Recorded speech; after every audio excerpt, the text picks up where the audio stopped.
Hi, welcome to another episode of Hot Takes.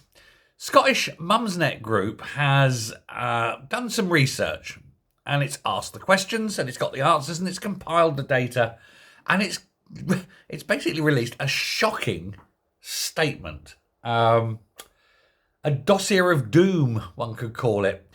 They put this group put this together and said and found out that there are none at all, single sex spaces in Scottish hospitals. No single sex toilets, no single sex changing rooms, no single sex wards in the entire country. This is spectacular news.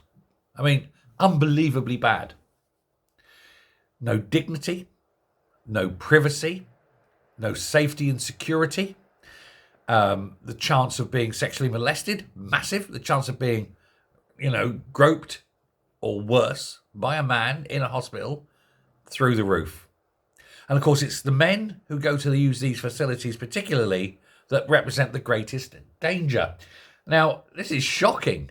It's absolutely shocking. Not one single health board offers single-sex facilities.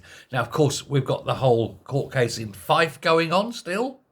That's expected to have a result very soon. The law is clear. There must, by law, be single-sex spaces.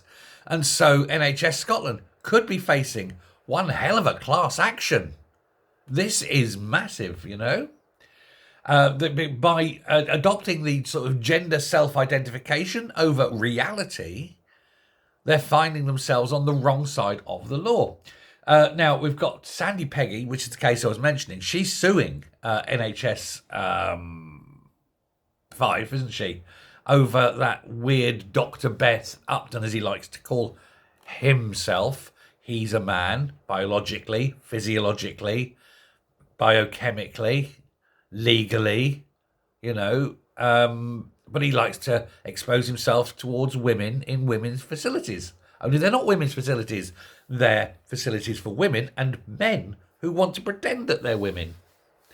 This represents, obviously, as I say, a clear danger.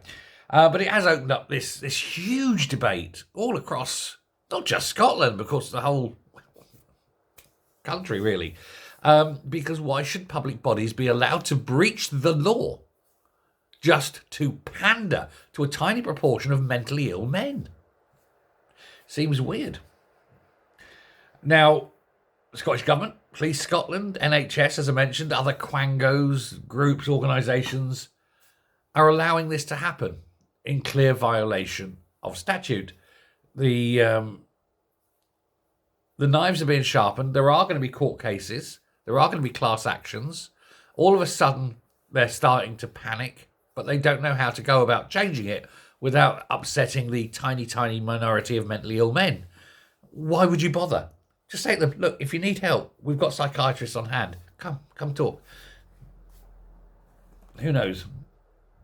Now, it was the Peggy Tribunal that's going on, has inspired this group to go out and find the policies of all 14 NHS health boards. And they looked at, not just at the board level, but at every single hospital level and found this out. This is quite a bit. There is no so safe spaces for women in the NHS in Scotland. None at all. They've created this. There is a case, and I've reported on this before, where a woman was actually seriously sexually attacked by a man in a ward that was supposed to be a women-only ward. He liked to pretend he was a woman. The police were called. The police turned up, and the hospital said that's impossible. It can't have happened. This is a woman-only ward. The hospital enabled this to happen. That hospital should be sued to bollockry. The chief executive should be jailed for the assistance of these attacks.